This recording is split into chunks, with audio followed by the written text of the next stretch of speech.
আন্দোলনরত শিক্ষকদের লিখিত বক্তব্য প্রধানমন্ত্রীর কাছে পাঠানো হবে। এরপর আলোচনার ভিত্তিতে পরবর্তী সিদ্ধান্ত নেওয়া হবে বলে জানান আওয়ামী লীগের সাধারণ সম্পাদক ওবায়দুল কাদের। দর্শক, এই বিষয়ে জানাতে সরাসরি যুক্ত হচ্ছেন সহকর্মী দীপ্ত চন্দ্র পাল। দীপ্ত, ওবায়দুল কাদেরের সঙ্গে শিক্ষক নেতাদের বৈঠকে কি আলোচনা হয়েছে?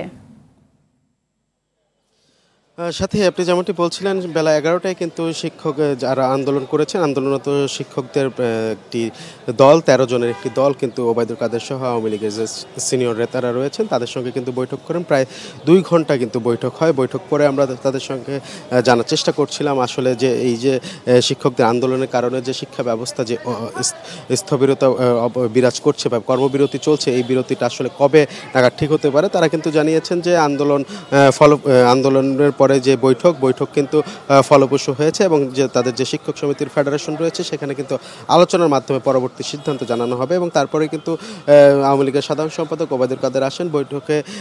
তিনিও কিন্তু জানান যে তাদের সঙ্গে শিক্ষকদের সঙ্গে খোলাখুলি আলোচনা হয়েছে এবং তারা একটি লিখিত বক্তব্য দিয়ে গেছেন, যে বক্তব্যটি আসলে প্রধানমন্ত্রীর কাছে পাঠানো হবে এবং তারপরে কিন্তু বসে আলোচনার মাধ্যমে কিন্তু সিদ্ধান্ত নেওয়া হবে আসলে যে পেনশনের যে স্কিমটি সেটি আসলে কি থাকবে না সেই ব্যাপারে কিন্তু সিদ্ধান্ত নেওয়া হবে। তবে একটি বিষয় তিনি বলেছেন, শিক্ষকদের মাঝে যে ভুল একটি ধারণা ছিল এবং তাদের কাছে একটি মেসেজ দেওয়া হয়েছিল যে 2024 সালের জুলাই থেকেই এই পেনশন স্কিম অ্যাড করা হবে, সেটি কিন্তু আসলে না।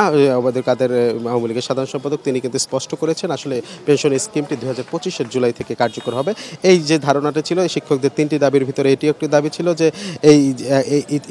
এবছরই কেন এই পেনশন স্কিম দেওয়া হচ্ছে। তো এই ধারণাটি কিন্তু পাল্টে দিয়েছেন এবং ওবায়দুল কাদের তিনি কিন্তু তাদেরকে বলেছেন যে আসলে 2025 থেকে পেনশন স্কিমটি অ্যাড করা হবে। তো এই ছিল, তো এইভাবেই আলোচনা চলছে এবং এই দীর্ঘ 2 ঘন্টা আলোচনার পর শিক্ষকরা কিন্তু ইতিমধ্যে চলে গিয়েছেন এবং তারা কিন্তু আলোচনা করে আসলে পরবর্তী পদক্ষেপ জানাবেন। এবং ওবায়দুল কাদের কিন্তু আরেকটি অনুরোধও করেছেন শিক্ষকদের যে শিক্ষার যে কর্মবিরতি সেটি কিন্তু আর দীর্ঘায়িত না করে রোববার থেকেই মানে আগামীকাল থেকেই যে শিক্ষা কার্যক্রম সেটি চালুরও কিন্তু অনুরোধ করেছেন। এর পাশাপাশি আরেকটি বিষয় যদি বলি, কোটা বিরোধী আন্দোলনের যে আন্দোলন চলছে সেই আন্দোলন বিষয়ে কিন্তু ওবায়দুল কাদের বলেছেন যে এই কোটা বিরোধী আন্দোলন আসলে সরকারের না, সেটি কিন্তু সংস্কারের দায়িত্ব কিন্তু আসলে সরকারের না, সেটি কোর্টের দায়িত্ব। এবং এই কোটা সংস্কারের যা নিয়ম রয়েছে তা কিন্তু কোর্টের মাধ্যমে আসলে সংস্কার করা হবে, সরকারের হাতে কিছু নেই বলে তিনি জানিয়েছেন। এবং